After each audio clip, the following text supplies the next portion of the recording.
الصلاة ديت مش مجرد فرض بنقضيه. الصلاة ديت لحظة نجاة. الصلاة فرصة ترجعك لربنا. الصلاة فرصة ترجع لك قلبك. الصلاة فرصة، وقد تكون آخر فرصة. استشعر في كل صلاة انت بتصليه ان انت هتخلص الصلاة من هنا وملك الموت هيقبض روحك من هنا.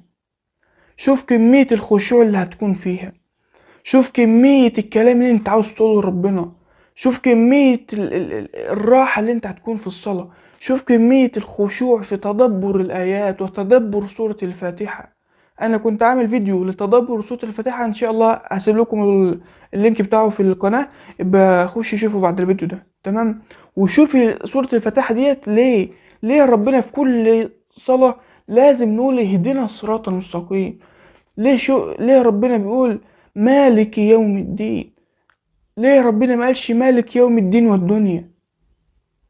فاهم ازاي؟ تدبر في سورة الفاتحة، اقرأ تفسيرات كتير، احفظها ياما، كررها ياما وانت مستشعر الآيات اللي بتتقال.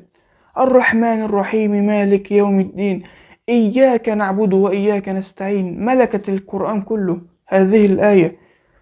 تمام. استشعر الآيات وشوف كمية الخشوع اللي هتكون فيها وانت ساجد. كلم ربنا، قول له يا رب انا عاوز، يا رب يا رب احميني، يا رب اهديني. انت هتكون دي اخر صلاة ليك وملك الموت هيقبض روحك.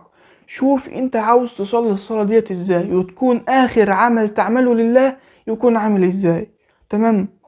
ولو حسيت ان الكلام ده عجبك او لمس حاجة في قلبك او حاول يغير فيك حاجة وشايف ان حد يكون محتاجه، ما تترددش في نشر الفيديو دوت علشان كله يستفاد. تمام. وتدل على الخير كفاعله. وما تنساش لايك واشتراك علشان يوصل لأكبر عدد من الناس. والسلام عليكم ورحمة الله وبركاته.